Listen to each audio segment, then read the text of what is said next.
कहानी की शुरुआत में हमें दो बहनों को दिखाया जाता है जो अपनी कार से ट्रेवल कर रहे थे। एक का नाम था टेसा और दूसरी बहन का नाम था कोर्टनी। कोर्टनी के फोन पर एक मैसेज आता है जिसका रिप्लाई देना बहुत जरूरी था, लेकिन रिप्लाई देने के चक्कर में वो सामने ध्यान नहीं देती है। ब्रिज पर कुछ और गाड़ियां खड़ी थी जिसकी वजह से उसका बैलेंस बिगड़ जाता है और उसके कार का बहुत ही बुरी तरह से एक्सीडेंट हो जाता है। उसकी गाड़ी जा करके सीधा पानी में गिरती है। अब यहाँ पर क्या हुआ ये तो हमें नहीं दिखाया जाता है। सीन शिफ्ट होता है और हम पूरे 9 साल बाद कोर्टनी को देखते हैं, जो कि मेडिकल कॉलेज की पढ़ाई पूरी करने के बाद अब वो एक नर्स बन चुकी है, लेकिन अभी भी पूरी तरह से नर्स बनने के लिए उसे कुछ और एग्जाम देने की जरूरत है और अभी वो उन्हीं सब की तैयारी कर रही है। फिलहाल उसे ये जानना है जब लोगों की मौत हो जाती है तो उनके साथ क्या होता है, और ये फिलहाल अभी मिस्ट्री बना हुआ है और वो अभी इन्हीं सब के बारे में जांच कर रही है, क्योंकि उसे सच में जानना है कि आखिर मरने के बाद क्या होता है। तभी वो देखती है कि उसकी एक फ्रेंड है जो किसी वजह से रो रही है। उसका नाम था सोफिया और वो उससे पूछती है कि आखिर हुआ क्या है। वैसे दोस्तों मुझे अच्छे से याद नहीं है, लेकिन वो साइंस से रिलेटेड कुछ सब्जेक्ट का नाम लेती है और कहती है कि वो सब्जेक्ट बहुत हार्ड है, मैं उन्हें याद नहीं कर पा रही हूँ, मैं एग्जाम कैसे दूंगी। मेरी माँ ने मुझसे कहा है कि मेरा एडमिशन टॉप 10 साइंस यूनिवर्सिटी के अंदर होना चाहिए, लेकिन इस तरह से मेरा एडमिशन होना नामुमकिन है। जिस पर कोर्टनी कहती है कि तुम इन सब के बारे में सोच करके क्यों परेशान हो रही हो, तुम्हें तो सिर्फ चुपचाप पढ़ाई पर ध्यान देना चाहिए। और मैंने भी यही किया था, हमें सबसे पहले दिमाग के अंदर से बुरे ख्यालों को निकाल देना चाहिए। इसके बाद वो सोफिया को लेकर के बाहर आती है और उसे बाहर घुमा करके उसका मूड थोड़ा फ्रेश करती है। अब अगले दिन हमें अस्पताल के अंदर डॉक्टर स्मिथ को दिखाया जाता है। यहाँ पर जो लोग नर्स और डॉक्टर की तैयारी कर रहे थे, डॉक्टर स्मिथ उनसे हर दिन अलग अलग सवाल पूछते थे, जैसे कि डॉक्टर इन्हें बीमारी का नाम बताते थे और इन सबको बताना होता था कि वो ठीक कैसे हो सकता है या फिर उस बीमारी में मरीज को कौन सा दवा दिया जाता है। लेकिन यहाँ पर जितने भी लोग मौजूद थे उनमें से कोई भी उनके सवालों का सही जवाब नहीं दे पाता। खैर जब सभी लोग लंच कर रहे थे तब कोर्टनी जेमी के पास जाती है, जो कि उसका दोस्त है और वो भी फिलहाल डॉक्टर की तैयारी कर रहा है। वो जेमी से कहती है कि क्या आज रात तुम मेरे साथ मजा करना चाहोगे। यह सुनकर के जेमी भी बड़ा खुश हो जाता है और कहता है कि हाँ क्यों नहीं। इसके बाद कोर्टनी उसे एक एड्रेस बताती है जो कि इसी अस्पताल के बेसमेंट में था और वो जेमी को आज रात वहाँ अकेले आने के लिए कहती है। अब रात के समय में हमें कोर्टनी और सोफिया को दिखाया जाता है जो उसी लोकेशन पर जा रहे थे जहां उन्होंने जेमी को बुलाया था। दरअसल अंदर के साइड में 5 साल पहले एक फंक्शनल अस्पताल बनाया गया था जो बंद पड़ा हुआ था। ठीक इसी जगह पर जब कुछ समय के बाद जेमी आता है तो वो सोचता है कि यहाँ पर कुछ सीन होने वाला है, बट यहाँ पर कुछ होने वाला नहीं था, बल्कि कोर्टनी ने इन्हें यहाँ पर इसलिए बुलाया था क्योंकि वो एक एक्सपेरिमेंट करने वाली है। यहाँ पर वो इन लोगों को बताती है कि वो ब्रेन के उस हिस्से को ढूंढ रही थी जो मौत के लिए जिम्मेदार होता है, और अगर ब्रेन भी इंसान के शरीर के अंदर का एक ऑर्गन है तो इंसान के मरने के बाद वो भी एकदम से डेड क्यों नहीं हो जाता। अस्पताल के अंदर बहुत से मरीजों में मैंने नोटिस किया है कि उनके मरने के बाद लगभग 4 मिनट तक उनका ब्रेन जीवित रहता है। आखिर इन 4 मिनट में इंसान के साथ या फिर इंसान की आत्मा के साथ एक्चुअली में होता क्या है, मैं उसी को एक्सपीरियंस करना चाहती हूँ। मुझे जानना है कि मरने के बाद हमारे साथ क्या होता है, इसलिए मैं चाहती हूँ कि तुम लोग मेरे हार्ट को लगभग 1 मिनट तक रोको। बस 1 मिनट के लिए मैं मर करके देखूंगी कि आखिर हमारे साथ होता क्या है। अगर हमने इस चीज को रिकॉर्ड करके साबित कर दिया तो आफ्टर लाइफ में हम स्पेशलिस्ट बन जाएंगे। लेकिन ये इतना आसान भी नहीं था जितना वो कह रही थी। 1 मिनट के लिए मरना और मरने के बाद फिर उसे जिंदा भी कर देना, ये कोई एक्सपीरियंस वाला इंसान ही कर सकता है। हालांकि यहाँ जो सोफिया थी वो इसके खिलाफ थी, वो कोर्टनी को मना कर रही थी, लेकिन कोर्टनी कहती है कि तुम फिक्र मत करो, अगर मुझे कुछ हो गया या फिर मैं मर भी गई तो तुम पर कोई इल्जाम नहीं लगेगा। मैंने फॉर्म पर साइन कर दिया है, तुम लोग देख सकते हो, ये एक्सपेरिमेंट मैं अपने ऊपर कर रही हूँ। जेमी कुछ नहीं बोलता, वो तो इस एक्सपेरिमेंट को करने के लिए तैयार था। इसके बाद कोर्टनी के सारे पल्स वगैरह चेक करने के बाद उसे स्कैनर मशीन में लेटा दिया जाता है। इसके बाद जेमी जैसे ही उसे हाई वोल्टेज का इलेक्ट्रिक शॉक देता है तो उसकी धड़कन रुक जाती है। उसका शरीर पूरी तरह से मर चुका था, लेकिन उसका दिमाग अभी भी जीवित था। पल भर में उसके शरीर से उसकी आत्मा बाहर निकल करके हवे में उड़ने लगती है। उसकी आत्मा लगभग 1 मिनट तक हवे में ही ट्रेवल कर रही थी।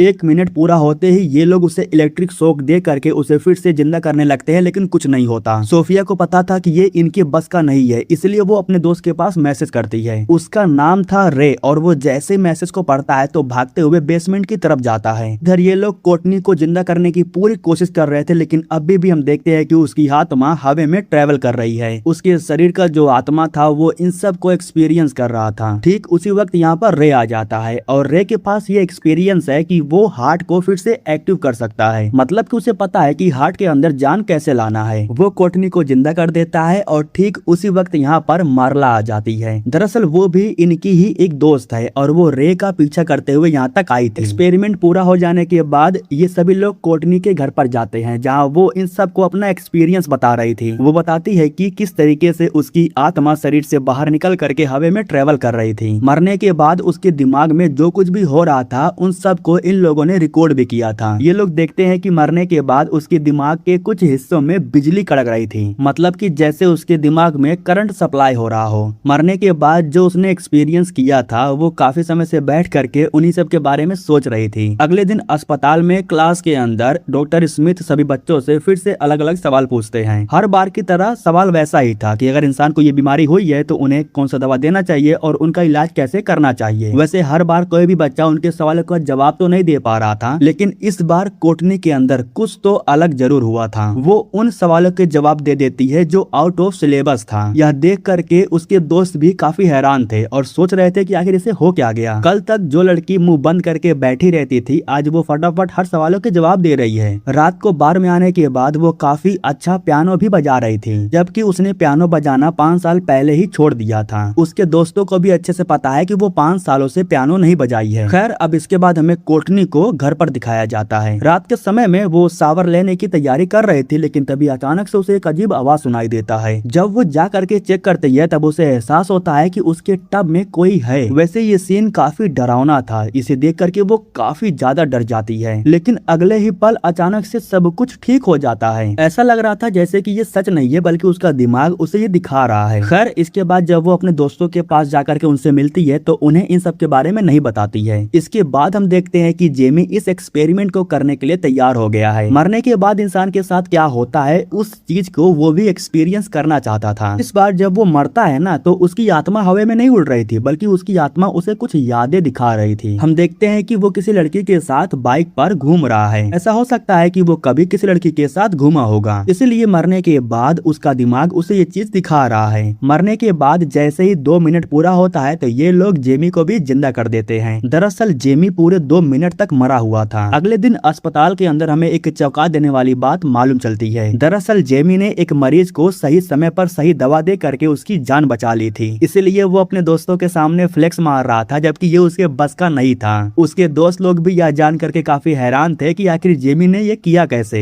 ये लोग नोटिस करते हैं कि एक्सपेरिमेंट के बाद कोर्टनी और जेमी इन दोनों के दिमाग में काफी बदलाव हुआ है, जैसे इनके दिमाग के अंदर खास शक्तियां आ गई है। यह सब देख करके मार्ला कहती है कि मैं भी ये एक्सपेरिमेंट करना चाहती हूँ। तो अब आज रात में मार्ला के ऊपर ये एक्सपेरिमेंट होने वाला था। खैर, कुछ समय के बाद जब सभी लोग चले जाते हैं तब यहाँ पर जिमी अकेला खड़ा था। जब उसका ध्यान रोड पर जाता है तब वो उसी लड़की को देखता है जिसे उसने मरने के बाद देखा था। शायद जेमी इस लड़की को जानता है और ये लड़की है कौन ये सिर्फ उसे ही पता है। खैर, जो भी हो, अगले ही पल वो यहाँ से गायब भी हो जाती है। अब आज की रात में मार्ला के ऊपर एक्सपेरिमेंट होने वाला था, इसलिए सोफिया का जाना भी जरूरी था। वो अपनी माँ से बहाना करके जाने की कोशिश तो करती है, लेकिन उसकी माँ उसे रोक देती है। उसकी माँ उससे कहती है कि मुझे पता है कि आज तुम्हारा कोई एक्स्ट्रा क्लास नहीं है, इसलिए तुम कहीं नहीं जाओगी। तो मतलब कि आज के दिन सोफिया नहीं आती है, सोफिया के बिना ही ये एक्सपेरिमेंट होने वाला था। मार्ला को जैसे ही इलेक्ट्रिक शॉक दिया जाता है तो उसकी धड़कन रुक जाती है, वो मर जाती है। अब वो मर चुकी थी और मरने के बाद उसका दिमाग उसकी यादें दिखा रहा था, लेकिन इन यादों में वो अपने एक मरीज को भी देखती है जिसका नाम था साइरस। फिलहाल इस मरीज का उसने इलाज किया था। मरीज के साथ क्या हुआ ये तो हमें नहीं पता। फिलहाल जैसे ही 1 मिनट पूरा होता है तो ये लोग मार्ला को जिंदा करने लगते हैं, लेकिन मार्ला की आत्मा एक अजीब जगह पर पहुंच जाती है जहां पर वो एक बॉडी को देखती है। उस बॉडी के करीब जाकर के वो उसका चेहरा देखने की कोशिश करती है, लेकिन उससे पहले ये लोग मार्ला को जिंदा कर देते हैं। इसी वजह से वो उसका चेहरा नहीं देख पाती। मार्ला की हालत थोड़ी खराब थी, इसलिए ये लोग उसे लेकर के छत पर आ जाते हैं। ठीक उसी वक्त यहाँ पर सोफिया आ जाती है, जो इनसे कहती है कि मैं भी ये एक्सपेरिमेंट करना चाहती हूँ। हालांकि ये लोग सोफिया से कहते हैं कि अभी हम नहीं कर सकते हैं क्योंकि 20 मिनट में साफ सफाई करने वाले आ जाएंगे, जिस पर सोफिया कहती है कि 20 मिनट बहुत होते हैं, मैं इसी वक्त इस एक्सपेरिमेंट को करना चाहती हूँ। मुझे इस एक्सपेरिमेंट की बहुत जरूरत है। मैं भी अपने दिमाग को तेज करना चाहती हूँ ताकि मैं अपने सपनों को पूरा कर सकूं। अब वो काफी जिद कर रही थी, इसलिए ये लोग उसे रोक नहीं पाते। इसके बाद ये लोग सोफिया को लेकर के अंदर जाते हैं और उस पर एक्सपेरिमेंट शुरू करते हैं। उसकी आत्मा उसके शरीर से बाहर निकल चुकी थी और उसका दिमाग उसे कुछ यादें दिखा रहा था। उसी वक्त इन लोगों को लिफ्ट की आवाज सुनाई देती देती है। दरअसल लिफ्ट के जरिए कोई नीचे आ रहा था। जेमी जाकर के चेक करता है, तब उसे मालूम चलता है कि वो दो लोग हैं जो साफ सफाई करने के लिए अंदर आ रहे थे। इसीलिए ये लोग फौरन सोफिया को जिंदा करने लगते हैं। लेकिन सोफिया जिंदा नहीं हो रही थी, बल्कि उसे उसकी यादें दिख रही थी। उसकी यादों में हम सोफिया को मेडिकल कॉलेज में देखते हैं। उसके साइंस के क्लास में एक लड़की थी जिसका नाम था अरीना, और वो काफी स्मार्ट थी। इसीलिए सोफिया को उससे जलन हो रहा था। अरीना को बदनाम करने के लिए सोफिया उसके ईमेल्स को हैक करती है और अरीना के कुछ न्यूड तस्वीरों को पूरे कॉलेज में वायरल कर देती है। हालांकि इससे अरीना को तकलीफ तो बहुत होती है, लेकिन उसे मालूम नहीं चलता कि उसकी तस्वीरों को वायरल किसने किया। खैर, इधर जो लोग थे वो सोफिया को जिंदा कर देते हैं, इसलिए इसके आगे कुछ नहीं दिखाई देता। ये लोग सोफिया को फौरन ला करके कार में बैठाते हैं और ये सभी लोग यहाँ से निकल जाते हैं। अब इसके बाद हमें रे को दिखाया जाता है, जो मार्ला को उसके घर पर छोड़ने के लिए आया था। उसे छोड़ करके जब वो जाने वाला था, तभी मार्ला उससे कहती है कि मैं तुम्हें कुछ बताना चाहती हूँ। इतना कहने के बाद वो उसे ले करके अपने घर के अंदर आती है। वो रे को बताती है कि आज से 3 महीने पहले अस्पताल में एक मरीज को लाया गया था। दरअसल वो साइरस की बात कर रही थी। वो ये भी बताती है कि उस मरीज को मैंने गलत दवाई दे करके उसे जान से मार दिया। उसकी बीमारी को मैं नहीं पहचान पाई, उसे कुछ और दवा देना था लेकिन मैंने कुछ और दे दिया। इसी वजह से उस मरीज की मौत हो गई और मुझ पर इल्जाम ना आए इसलिए मैंने रिपोर्ट को भी चेंज कर दिया। मेरा पूरा करियर दांव पे लगा हुआ था, इसलिए मैंने खुद को बचाने के लिए ऐसा किया। यह सब बताते हुए वो काफी घबरा जाती है, काफी इमोशनल भी हो जाती है। रे उसे शांत करता है और उसे कहता है कि इंसान से गलतियां होती है। इसके बाद वो मार्ला को किस कर लेता है और फिर यहाँ पर इन दोनों के बीच में काफी कुछ होता है। वैसे ये दोनों काफी समय से एक दूसरे को लाइक तो कर रहे थे, लेकिन कभी एक दूसरे को जताया नहीं। इसके बाद दोस्तों सीन शिफ्ट होता है और हम कोर्टनी को देखते हैं, जो ब्रिज के किनारे बैठी हुई थी और यहाँ पर वो बैठ करके उस पल को सोच रही थी जब वो अपनी बहन के साथ अपनी कार में ट्रेवल कर रही थी, जिस दिन इनके कार का एक्सीडेंट हुआ था। दरअसल दोस्तों उस दिन पानी में जब कार गिर जाता है तो समय रहते कोर्टनी कार से बाहर आ जाती है, लेकिन उसकी बहन टेसा कार से बाहर नहीं आ पाती है। कार डूबने की वजह से उसकी मौत हो जाती है। कोर्टनी को इस बात का बहुत पछतावा है, क्योंकि उसी की वजह से उसकी बहन मारी गई। वैसे ये हादसा था, लेकिन फिर भी कोर्टनी खुद को कोस रही है। इसके बाद सीन शिफ्ट होता है और हमें जेमी को दिखाया जाता है। यहाँ हमें मालूम चलता है कि जेमी एक बोट में रहता है। जब वो बोट के अंदर आता है तब वो बेड पर एक लड़की को देखता है जो कि रो रही थी, और अगले ही पल वो यहाँ से गायब हो जाती है। ये वही लड़की है जो उसके यादों में आई थी मरने के बाद। यहाँ पर हम उस लड़की की परछाई को भी देखते हैं जो ठीक जेमी के पीछे खड़ी थी, लेकिन अचानक से वो गायब भी हो जाती है। जेमी उसे देख नहीं पाता। उसी वक्त जेमी के फोन पर कोर्टनी फोन करती है और उससे कहती है कि मुझे बहुत अजीब अजीब चीजें दिखाई दे रही है। मैंने तुम लोगों को इसके बारे में बताया नहीं, लेकिन मेरी बहन जो 9 साल पहले मर चुकी थी वो अब मुझे दिखाई दे रही है। वो ये भी कहती है कि मुझे बहुत डर लग रहा है, जिस पर जेमी कहता है कि फिक्र मत करो, मैं तुम्हारे घर पर आ रहा हूँ। इधर कोर्टनी घर के अंदर आने के बाद अपने दोस्तों के लिए एक वीडियो बनाती है। वीडियो में वो बताती है कि जब से उसने एक्सपेरिमेंट किया है तब से उसके साथ बहुत गलत चीजें हो रही है। उसे बहुत अजीब अजीब से चीजें दिखाई दे रही हैं, जिसकी वजह से उसे बहुत डर लग रहा है। अचानक से कोर्टनी को कुछ जलने की आवाज सुनाई देती है। उसके कमरे में कोई था जो कुछ जला रहा था। जब वो जाकर के देखती है तब उसे मालूम चलता है कि ये तो उसकी बहन टेसा है, जो बहुत गुस्सा थी और कोर्टनी से कहती है कि तुमने मुझे मारा है। टेसा को देख करके वो काफी डर जाती है। वो अपनी जान बचा करके भागने लगती है। जब वो सीढ़ियों से उतर रही थी तो उसी वक्त यहाँ पर टेसा आ जाती है, जो उसे धक्का दे देती है। ये हादसा घर के पीछे के साइड में हुआ था। इधर आगे के साइड में जेमी घर पर आता है और दरवाजे को नॉक करता है। जब कोई रिप्लाई नहीं आता तब उसे लगता है कि वो सो रही होगी, इसलिए वो चुपचाप यहाँ से चला जाता है। अगले दिन जब ये लोग अस्पताल में जाते हैं तब डॉक्टर स्मिथ के जरिए इन लोगों को मालूम चलता है कि कोर्टनी को किसी ने धक्का दे दिया है या फिर वो ऊपर से खुद से गिरी। ये कंफर्म नहीं हुआ है, लेकिन ये कंफर्म हो चुका है कि उसकी मौत हो गई। यह खबर सुनने के बाद उसके सभी दोस्त बहुत ही बुरी तरह से रोने लगते हैं। सभी लोग बातें कर रहे थे कि आखिर कोर्टनी को कौन मार सकता है। सच्चाई का पता लगाने के लिए जेमी उसके घर पर जाता है, लेकिन घर पर जाने के बाद जेमी को